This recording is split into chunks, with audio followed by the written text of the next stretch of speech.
دوسری بات باندیوں سے متعلق کہ اللہ تعالیٰ نے باندیوں سے ہم بستری کو بھی جائز قرار دیا. یہاں بھی اسلام پہ بہت اعتراض کیا جاتا ہے کہ اسلام میں باندیاں ہیں باندیاں. دیکھیں اسلام جب آیا دنیا میں تو باندیوں کا رواج تو پہلے سے ہی تھا.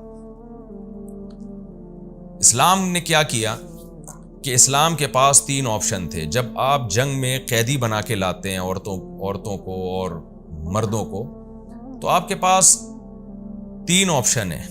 ایک آپشن تو یہ کہ آپ نے جن کو زور اور طاقت سے گرفتار کیا ہے آپ ان سب کو قتل کر دو. ایک آپشن یہ. دوسرا آپشن یہ بغیر کسی معاوضے کے آپ ان تمام کے تمام کو رہا کر دو. تو یہ دونوں آپشن ایک ایسے آپشن ہے کہ آپ نے ایک قوم کو فتح کیا طاقت کے زور پہ, اور اب آپ ان کو رہا کر کے دوبارہ ان کو اپنے لیے تیار کر رہے ہو. یہ ممکن نہیں ہے. تو تیسرا آپشن یہ تھا کہ اسلام ان کو یہ کہتا ہے کہ ان کو ایسے ہی چھوڑ دیا جائے, یعنی اسلامی ریاست میں ایسے ہی آزاد گھومنا شروع کر دیں. یہ بھی غلط ہے کہ آپ نے ایک تو نیچرلی یہ چیز جو مجاہدین ہیں وہ فطری طور پر اس کو قبول نہیں کریں گے کہ ہم نے اتنی محنت کی ہے اور اتنے جو ہے وہ محنت کے بعد ہم نے کسی قوم کو فتح کیا تو ہم کیسے چھوڑ دیں اس کو. تو تیسرا ایک اعتدال والا آپشن یہ تھا کہ ان کو غلام اور باندیاں بنا لیا جائے. تو غلام اور باندی بنانے میں کیا ہوگا کہ جس کا غلام ہوگا اس کے حوالے کیا جائے گا کہ اب اس میں کوئی خوبی ہے تو وہ خوبی آپ کی طرف منسوب ہوگی, اس میں کوئی خامی ہے تو آپ کی طرف منسوب ہوگی. تو لوگوں نے غلاموں کو اپنی اولادوں کی طرح پالا ہے اسلامی تاریخ میں. غلاموں کو پڑھایا لکھایا, یہاں تک کہ غلام حکمران بھی بنے ہیں, غلام گورنر بنے علاقوں میں. بڑے بڑے محدثین فقہاء ایسے ہیں جو غلام تھے. کیوں؟ جب کسی کے مکمل ہینڈ اوور کر دیا گیا نا, اس کے خادم بنا کے اور غلام بنا کے, تو اب اگر وہ کوئی بری چیز کرے گا تو آقا بدنام ہوگا کہ فلاں کا غلام ہے یہ کام کر رہا ہے, آقا نے تربیت نہیں کی. تو اسلام میں غلامی کا وہ کانسیپٹ نہیں ہے جو یورپ میں ہے کہ جیلوں میں ڈال دو اور ان سے مشقت والے کام لو اور ان سے جانوروں سے بدتر سلوک کرو ان کے ساتھ. بلکہ اسلام میں غلام کو ایک قسم کی رشتہ داری قرار دی, اس کو وراثت بھی ملتی ہے. اگر آپ کے یعنی غلام جب مر جائے گا نا تو اس کی وراثت مولا کو ملے گی اگر اس کے کوئی دوسرے وارثین نہیں ہیں. تو ایک حدیث میں آتا ہے لحمتن کا لحمت النسب. یہ جو غلامی ہے نا یہ نسب کی طرح کا ایک رشتہ اسلام نے بنا دیا اس کو, نسب کی طرح کا, یعنی اس کو ایک لحاظ سے آپ کی اولادوں کی طرح بنا دیا اسلام. تو کتنے بڑے بڑے محدثین ہیں. نافع عن عبداللہ بن عمر, مشہور محدث ہیں حضرت نافع, یہ عبداللہ بن عمر کے غلام تھے جو آذربائیجان سے آپ ان کو گرفتار ہوئے تھے. اس کے بعد ان کے غلام بنے اور اتنا علم حاصل کیا کہ بخاری میں کتنا نام ہے حضرت نافع کا جو عبداللہ بن عمر کے غلام تھے, اور کتنی ان کو عزت ملی اس سے. تو یہ غلام جب مرد کی شکل میں ہوگا یا عورت کی شکل میں ہوگا, تو عورت کی شکل میں اگر یہ ہے تو پھر اگر اس سے آقا کو سیکشول ریلیشن کی اجازت نہ دی جائے تو اس میں 2 نقصان ہیں. ایک یہ کہ سوسائٹی میں زنا پھیلے گا. اس عورت کا نہ کوئی شوہر ہے نہ کوئی اس کا مولا کو آپ اجازت دے رہے ہیں کہ اس سے ریلیشن قائم کرے, تو یہ عورت کہاں جائے گی؟ اس میں بھی ڈیزائرز ہیں نا, وہ زنا کی طرف جائے گی, وہ زنا کو اپنا پیشہ بنائے گی. دوسرا آپشن یہ کہ پبلک پراپرٹی بنا دیا جائے, جیسے کہ آج کل جیلوں میں جو کچھ ہو رہا ہے کہ ایک عورت سے کتنے لوگ اپنی ہوس پوری کرتے ہیں. تو اعتدال کا راستہ یہ تھا. اچھا, تیسرا آپشن یہ تھا کہ اس کو کہا جائے کہ جو مولا ہے اس کو کہا جائے کہ اس کو بیوی بناؤ. تو یہ بات حقیقت ہے کہ بیوی بنانا اس کے لیے بہت مشکل ہے, کیونکہ ایک دشمن قوم کی ایک عورت جس کو ہم جبرن قہرن جنگ فتح کر کے لے کر آئے ہیں, اس کو کون اتنی عزت دے گا کہ بیوی بنا کے رکھے. تو اسلام نے ترغیب تو یہ دے دی کہ اس کو آزاد کر کے بیوی بناؤ, لیکن اس جبری قانون نہیں بنایا. جبری قانون یہ کہ باندی کے طور پہ بھی آپ رکھ سکتے ہیں, لیکن ترغیب دی کہ اس کو آزاد کرو, اس کو بیوی بناؤ. تو اس سے بڑا احسان میں سمجھتا ہوں اس دور میں تو کیا آج بھی کسی عورت پر ہو نہیں سکتا کہ وہ جنگی قیدی ہو اور آپ اس کو حکم دیں مولا کو کہ جو یعنی اس کے ساتھ اچھا سلوک کرو, اس کی تمام تر رسپانسبلٹی تمہاری ہے, یہ تمہاری خدمت کرے گی, اور اس کو ترغیب دے کہ تم اسے آزاد کر کے اگر بیوی بنا کے وہ تمام حقوق دو جو ایک آزاد عورت کے ہوتے ہیں, بیوی کے ہوتے ہیں. اس کو اسلام نے اتنا اپریشیٹ کیا کہ اسلامی تاریخ میں ہزاروں ایسے واقعات ہیں صحابہ میں, تابعین میں, تبع تابعین میں کہ باندیوں کو آزاد کرتے تھے اور ان کو بیوی بنا کے ان سے شادی کرتے تھے. تو اپنے جیسا ان کو یعنی مقام اور مرتبہ دیا. میں اس پر پہلے بھی بہت ڈیٹیل میں بات کر چکا ہوں کہ اسلام میں جو باندی اور غلاموں کا تصور ہے وہ نہیں ہے جو آج دنیا میں چل رہا ہے. وہ بہت ہی مبارک اور بہت ہی پیارا تصور ہے. تو غلام کے لفظ سے لوگ دھوکہ دینے کی کوشش کرتے ہیں. تو اس سے بہتر اسلام کے پاس کوئی آپشن نہیں تھا جو اسلام نے اس وقت اختیار کیا. اور پھر ایک اور اہم بات یہ کہ جن کو غلام بنایا بھی گیا تو ان کی آزادی کے لیے بھی اسلام نے بہت ساری تدبیریں رکھی ہیں کہ قسم کھا کے اگر آپ نے توڑ دی تو آپ کو غلام آزاد کرنا پڑے گا. غلطی سے آپ سے کوئی بندہ قتل ہو گیا تو آپ کو غلام آزاد کرنا پڑے گا. آپ نے اگر بیوی سے زہار کر لیا، کوئی جو زہار کی ڈیٹیل انشاءاللہ اس کے حکام میں آئے گی، تو آپ بیوی جب تک حلال نہیں ہوگی جب تک آپ غلام آزاد نہیں کریں گے. تو اتنے مواقع پر اسلام نے غلام آزاد کرنے کا حکم دیا اور یہ قانون بنا دیا جو ایک دفعہ آزاد ہوا قیامت تک اس کو دوبارہ کبھی غلام نہیں بنایا جا سکتا. تو اس طرح سے بھی اسلام نے غلامی کو الٹا ختم کیا ہے. تو بہت ساری چیزیں اول نظر میں سمجھ میں نہیں آتی، لیکن جب آپ ان کی ڈیپتھ میں جاؤ گے تو آپ کہو گے کہ واقعی اسلام ہی دین فطرت ہے. اور اسلام نے جو انسانوں کے لیے قوانین بنائے ہیں وہ کوئی عقل وہاں تک پہنچ ہی نہیں سکتی. باقی یہ کہا جاتا ہے کہ یہ صحرا تو امریکہ کو جاتا ہے اور مغربی طاقتوں کو جاتا ہے کہ انہوں نے دنیا سے غلامی کو ختم کیا. تو وہ والی غلامی جو اسلام میں جو غلامی کا تصور تھا، اس غلامی وہ نہیں ہے جس کو امریکہ نے ختم کیا. یہ تو جنگی قیدیوں کا ایک تصور تھا اور جو جس طرح سے غلام بنا کے مارا پیٹا جاتا تھا اس کو ان لوگوں نے ختم کیا. اور جو حقیقت یہ ہے کہ وہ بھی صرف لیبل لگا کے ختم کیا ہے، حقیقت میں وہ بھی ختم نہیں ہے. آپ جائیں جنگی قیدی جو جیلوں میں پڑے ہوتے ہیں، کیوبا کی جیلوں میں آپ نے دیکھا نہیں کتنے سال لوگ کس طرح کیا سلوک ان کے ساتھ ہوا ہے. تو وہ جو درندگی والی غلامی تھی وہ آج بھی ختم نہیں ہوئی ہے. اور ایک اہم ترین بات یہ بھی ہے کہ اسلام میں غلام اور باندیوں کا تصور تھا، جس کی وجہ سے اسلام نے فقہائے کرام نے غلام اور باندیوں کے احکام لکھے. دنیا میں اگر کوئی دوبارہ بڑی جنگ ہوتی ہے اور دوبارہ سے غلام اور باندیوں کا سیٹ اپ آ جاتا ہے تو دنیا کے پاس کوئی قانون سازی نہیں ہے کہ غلاموں کو کیسے رکھنا ہے اور باندیوں کو کیسے رکھنا ہے. اسلام کے پاس ایک لا پہلے سے موجود ہے. عین ممکن ہے کہ فیوچر میں بڑی جنگیں ہوں اور دوبارہ سے غلام اور باندیوں والا سیٹ اپ آ جائے، لوگ ایک دوسرے کی مردوں کو اور عورتوں کو غلام بنانا شروع کر دیں. تو مسلمانوں کے پاس تو پورا ایک سیٹ اپ ہے کہ کیا سلوک کرنا ہے، کیسے ان کے ساتھ رہنا ہے. لیکن غیر مسلموں کے پاس اس بارے میں کوئی سیٹ اپ موجود نہیں ہے. اسلام قیامت تک کے لیے آیا، اس کے حکام بھی قیامت تک کے لیے.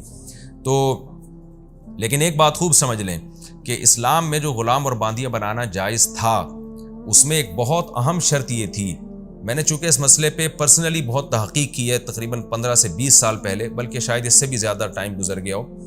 ایک ہمارے پاس سوال آیا تھا کہ آج کیا غلام اور باندیوں کو بنانا ممکن ہے جنگوں میں؟ تو اس کا جواب خوب سمجھ لیں، آج ہمارے لیے یہ ممکن نہیں ہے. وجہ اس کی یہ کہ اس پر بھی فقہا کا اجماع ہے، قدیم فقہا کا، کہ غلام اور باندیاں وہاں بنائی جائیں گی جہاں غیر مسلم کا آپ سے کوئی معاہدہ نہ ہو اور وہ اس تملک بالقہر کو جائز سمجھتے ہوں. کیونکہ اس دور میں کافر لوگ سمجھتے تھے کہ جب کسی قوم پہ حملہ کیا جاتا ہے تو اس کے مردوں اور عورتوں کو پر جب آپ غالب آ جاتے ہیں تو آپ کی ملکیت ثابت ہو جاتی ہے. تو جو قوم جائز نہیں سمجھتی تملک بالقہر، اس کو کہتے ہیں فقہ کی اصطلاح میں تملک بالقہر، یعنی کسی پر جبرن آپ نے قبضہ کر لیا تو آپ اس کے مالک بن جائیں گے، تو یہ اسی قوم کے لیے حلال ہے. جو حلال کا مطلب اسی قوم کے ساتھ جائز ہے جو اس عمل کو جائز سمجھتے ہوں. آج پوری دنیا کا ایک ایگریمنٹ ہو چکا ہے کہ کسی بھی مرد اور عورت پہ اس طرح قبضہ کیا گیا تو وہ غلامی میں نہیں آئے گا. تو اسلام اس ایگریمنٹ کو جائز سمجھتا ہے، کیونکہ اسلام میں غلام اور باندی بنانا کوئی فرض نہیں ہے. نہ اس دور میں فرض تھا، نہ آج فرض ہے، بلکہ ایک آپشن تھا آپ کے پاس. تو اگر آپ ایگریمنٹ کر لیتے ہیں، بین الاقوامی کوئی معاہدہ دنیا کا آپس میں ہو جاتا ہے، تو پھر اسلام اس معاہدے کی پابندی کا حکم دیتا ہے. پھر یوں نہیں کہا جائے گا یہ معاہدہ شریعت کے خلاف ہے. تو لہذا چونکہ دنیا میں ایک ایگریمنٹ ہو چکا ہے تو اس کو جائز ہے آپ کے لیے اگر آپ ایگریمنٹ کر لیں کہ بھئی ہم جب تم پہ حملہ کریں گے تو تمہارے مرد اور عورتوں کو غلام یا باندی نہیں بنائیں گے، اور تم جب ہم پہ حملہ کرو گے تو ہمیں بھی نہیں بناؤ گے. تو اگر کوئی قوم یہ ایگریمنٹ کر لیتی ہے تو پھر تملک بالقہر یعنی زبردستی کسی قوم پہ غالب آنے سے اس کے مرد اور عورت غلام نہیں بنتے. یہ مسئلہ آج سے 1000 سال پہلے فقہا لکھ چکے ہیں، حالانکہ اس دور میں تو بہت زیادہ رواج تھا غلام اور باندیوں کا. یہ بہت ڈیٹیل میں نے اس لیے بتایا کہ ایک شہوت پرست لوگوں کا ایک ایسا بھی طبقہ ہے جو آج بھی اس چیز کو جائز سمجھتا ہے کہ ہم کسی ملک میں جا کے کسی عورت کو اٹھا کے لے آئیں زبردستی قبضہ کر کے تو وہ ہماری باندی بن جاتی ہے. اس طرح سے زنا کو پروموٹ کرنے کی کوشش کرتے ہیں. تو خوب سمجھ لیں اس طرح سے کوئی عورت باندی نہیں بنتی. اور اس کے ساتھ اگر کسی نے ریلیشن قائم کیا تو وہ زنا کہلائے گا۔ تو سوائے اب ایک ہی راستہ ہے، وہ راستہ یہی ہے کہ آپ نکاح کریں عورت کی طرف پہنچنے کے لیے۔ نکاح کے علاوہ اب تمام آپشن آپ کے پاس بند ہو گئے۔ میں نے جو باندیوں کے بارے میں کچھ تفصیل بتائی ہے، بہت مختصر تفصیل ہے، اس پر میرا کلپ یوٹیوب پہ مل جائے گا کہ یہ جو باندیوں سے جب ریلیشن ہوتا تھا اس سے اولاد بھی ثابت النسب ہے، اس اولاد کو وراثت بھی ملے گی، اور اسلام نے ایک پروٹوکول یہ بھی دیا تھا کہ جس باندی سے آپ کی اولاد ہو گئی تو اب وہ باندی مزید غلام نہیں بن سکتی، آپ کے مرنے کے بعد اس نے لازمی آزاد ہونا ہے۔ تو اس کو ایسی باندی کو ام ولد کہا جاتا ہے۔ تو یعنی بہت سارے احسانات اور پروٹوکول اسلام نے باندیوں کو دیے۔ تو یہ پوری ڈیٹیل آپ کو میرے یوٹیوب پہ جب آپ سرچ کریں گے اسلام میں میرا نام لکھ کے کہ اسلام میں غلام اور باندیوں کا کیا تصور تھا، تو وہ پوری ڈیٹیل آپ کو مل جائے گی۔ کیونکہ یہ تفسیر کا لیکچر ہے تو اس میں کوشش یہ کرتا ہوں کہ ٹو دا پوائنٹ جو آیتیں ہیں انہی کا مفہوم آپ کے سامنے میں پیش کروں، زیادہ میں ڈیٹیل میں نہ جاؤں۔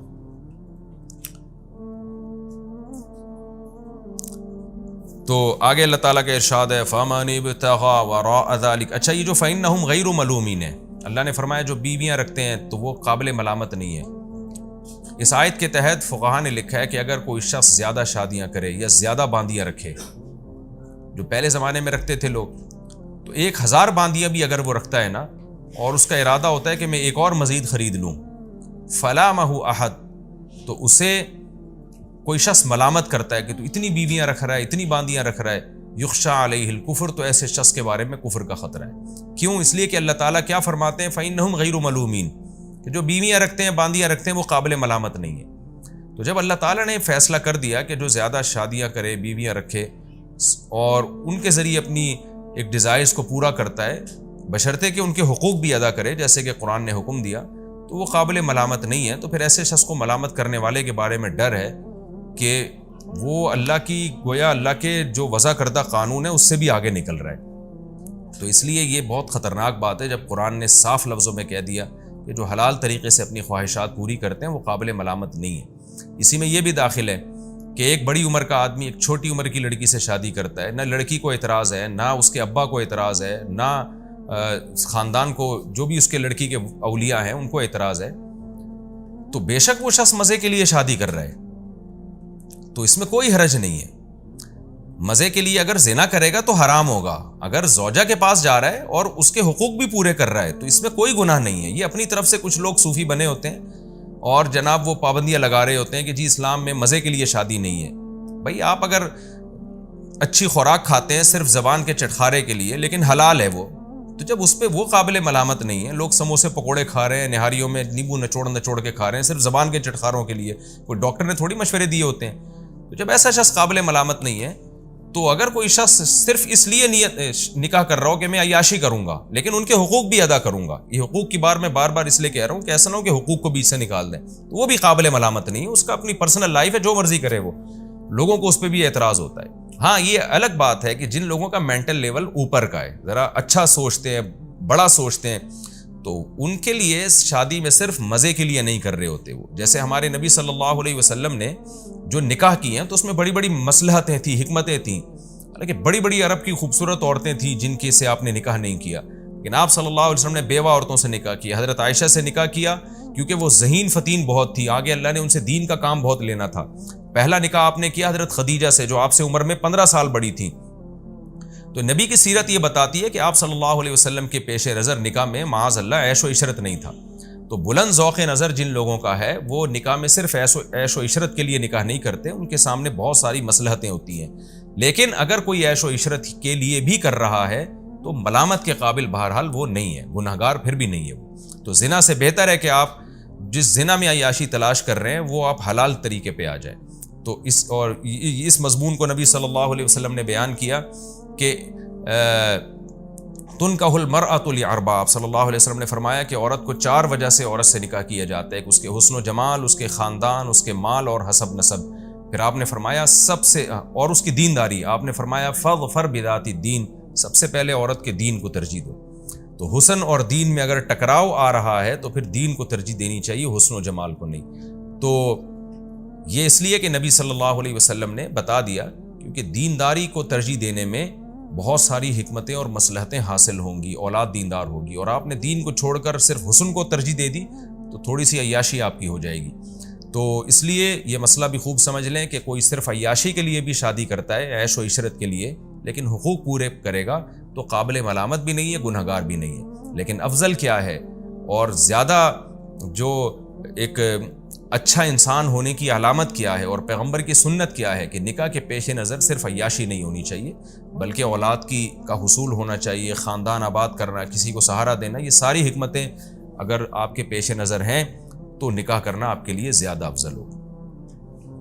آگے قرآن کہتا ہے فَمَنِ ابْتَغَىٰ وَرَاءَ ذَلِكَ، پس جو اس کے علاوہ کوئی اور راستہ اختیار کرے گا. ذالکہ کہتے ہیں اشارے کے وقت، یعنی اللہ نے بتا دیا یہ نکاح اور باندھی، اس کے علاوہ کوئی بھی راستہ اختیار کرے گا. اشارہ یہ بلاغت ہے، یعنی اللہ نے متعین کر دیا کہ بس ان دو راستوں کے علاوہ تمہارے پاس کوئی آپشن نہیں ہے، باندھی بناؤ یا نکاح کرو، اور باندھی کا آپشن ختم، اب صرف نکاح کا آپشن. تو اللہ نے اشارہ کر کے کہہ دیا کہ اس کے علاوہ تمام کے تمام وسائل اور ذرائع تمہارے لیے. فَأُولَٰئِکَ هُمُ الْعَادُونَ، یہ لوگ اللہ کی حدود کو توڑنے والے ہیں.